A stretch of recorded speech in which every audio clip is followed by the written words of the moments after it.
கோதானம் என்று சொன்னாலே ஏதோ ஒரு கர்மால மட்டும்தான் பண்ணணும், அதாவது இறந்து போன அந்த இறப்பு கர்மால மட்டும்தான் பண்ணணுங்கிற கட்டாயம் இல்லை என்பதை புரிந்து கொள்ள வேண்டும்.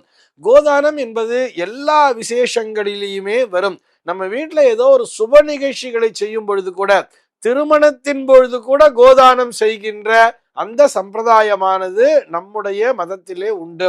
ஆக எல்லா விதமான சுப நிகழ்ச்சிகள், ஒரு சஷ்டியப்த பூர்த்தி நடக்கிறது, ஒரு 70ஆம் கல்யாணம் நடக்கிறது, ஒரு 80ஆம் கல்யாணம் நடக்கிறதுன்னு சொன்னா கூட கோதானத்தை செய்யலாம்.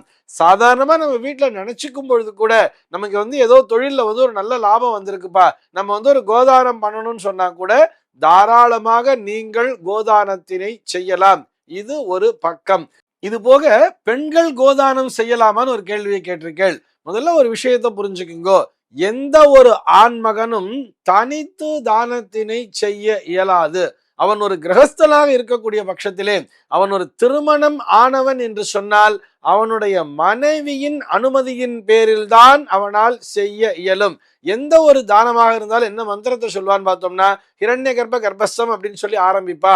அந்த மாதிரி அந்த வெத்தலைப்பாக்கு வச்சுண்டு அந்த தானத்திற்குரிய மந்திரத்தை சொல்லும் பொழுது, அவருடைய மனைவியானவர் அந்த பஞ்சபாத்திரத்திலிருந்து ஒரு உத்தரணி ஜலத்தை எடுத்து அந்த வெத்தலைப்பாக்கு மேல விட்டால்தான் அந்த தானமானதே பூர்த்தியாகும். அல்லது இவரே செய்து கொண்டால் கூட, அதாவது மனைவி ஆத்துக்குள்ள வர முடியாத ஒரு பகிஷ்டியா இருக்கா, அதாவது மாத விலக்கு நாள்ல இருந்தா கூட அவருடைய ரெப்ரசன்டேட்டிவாக, அதாவது மனைவியே பக்கத்துல இருந்து இந்த தீர்த்தத்தை விடுற மாதிரி நினைச்சுட்டு இவர் விடலாமே தவிர, பெண்களினுடைய அனுமதி இன்றி எவர் ஒருவரும் எந்த ஒரு ஆண்மகனும் தனித்து தானத்தினை செய்ய இயலாது என்பதை புரிந்து கொள்ள வேண்டும்.